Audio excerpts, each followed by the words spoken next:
ব্রাহ্মণবাড়িয়ার নবীনগরে প্রেস ক্লাবের নির্বাচনে সভাপতি পদে নির্বাচিত হয়েছেন মোহাম্মদ হোসেন শান্তি এবং সাধারণ সম্পাদক পদে নির্বাচিত হয়েছেন মোস্তাক আহমেদ উজ্জ্বল।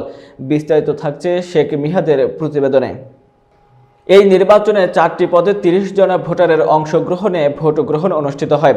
বাকি পদগুলো বিনা প্রতিদ্বন্দ্বিতায় নির্বাচিত হয়েছেন সিনিয়র সহ সভাপতি তাজুল ইসলাম, সহ সভাপতি জে.ই বুলবুল, যুগ্ম সাধারণ সম্পাদক কামরুল ইসলাম, অর্থ সম্পাদক মনিরুল ইসলাম বাবু, দপ্তর ও আপ্যায়ন সম্পাদক সেলিম রেজা, তথ্য ও প্রযুক্তি সম্পাদক এস.এ. রুবেল, সাহিত্য ও পাঠাগার সম্পাদক শফিকুল ইসলাম বাদর, কার্যকরী সদস্য শ্যামা প্রসাদ চক্রবর্তী শ্যামল, সাইদুল আলম সোরাব।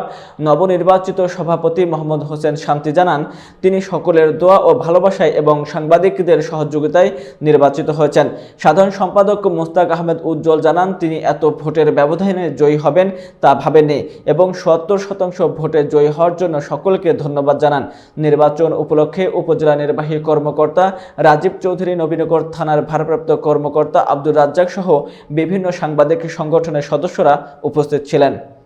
সংগঠনের প্রতি আশা করি কোনো ধরনের বিশৃঙ্খলা বা কোনো ধরনের অপ্রীতিকর করার কোনো সুযোগ নেই।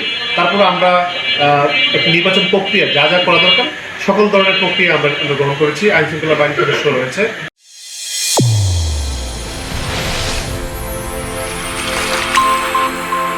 চ্যানেল A1 হৃদয়ের স্পন্দন।